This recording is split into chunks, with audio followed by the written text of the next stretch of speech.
করা যাবে, এই যাবের পক্ষে তিনি ফতোয়া দিয়েছেন। জোরে বলেন সুবহানাল্লাহ। আহলে হাদিসের বড় মুহাদ্দিস। আচ্ছা বলেন তো বিদআত করা যাবে? না বলেন না।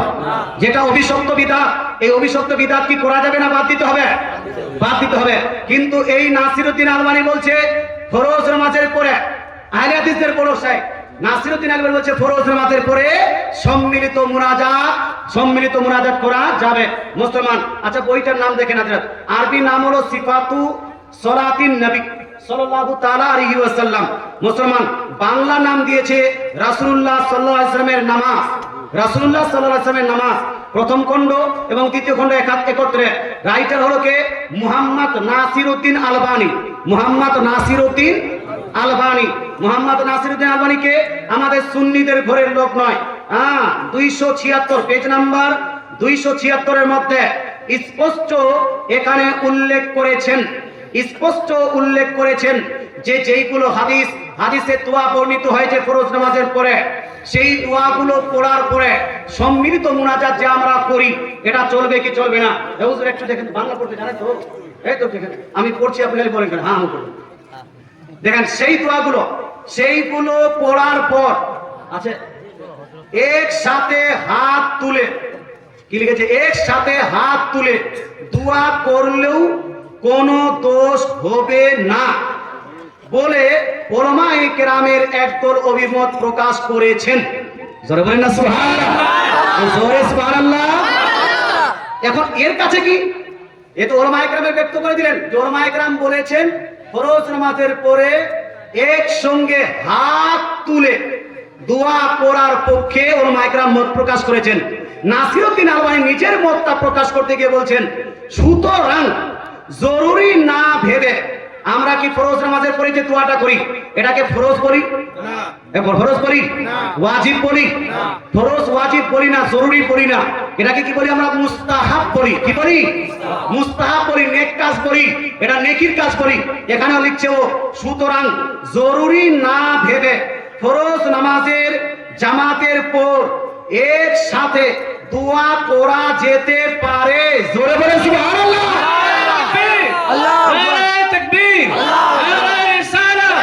নারায়ে তাকবীর। নারায়ে রিসালাত। হযরত আল্লামা মাওলানা মুফতি আমজাদ হোসেন সিমনানি। নারায়ে তাকবীর। নারায়ে রিসালাত। মুসলমান, তাহলে এদের বাপ যারা আজকে দোয়ার বিরোধিতা করছে, এদের সবথেকে বড় মুহাদ্দিস, সবথেকে মুহাদ্দিস যাকে মুজাদ্দিদ পর্যন্ত এরা বলছে, সবথেকে বড় মুহাদ্দিস নাসিরউদ্দিন আলবানী নিজ কিতাবের মধ্যে ফরজ নামাজের পরে সম্মিলিত হাত তুলে দোয়া করা যাবে, এর পক্ষে ফতোয়া দেওয়ার পরেও কোন যদি আহলে হাদিসের মৌলবি আপনার কথা কোথাকার টেবিলের কে যদি বলে যে হাত তুলে একসঙ্গে দলবদ্ধভাবে মুনাজাত করা যাবে না, এদেরকে সাপোর্ট করা যাবে না। সাপোর্ট করা যাবে না। এখানে কোন আহলে হাদিস ভাই যদি থাকেন, বইটার আমি নাম বললাম, পাবলিকেশনও বলে দিচ্ছি, বইটার পাবলিকেশনও বলে দিচ্ছি। তোমাদের Kitab Mina book house books and computer complex, দ্বিতীয় তলা, দোকান নাম্বার 208।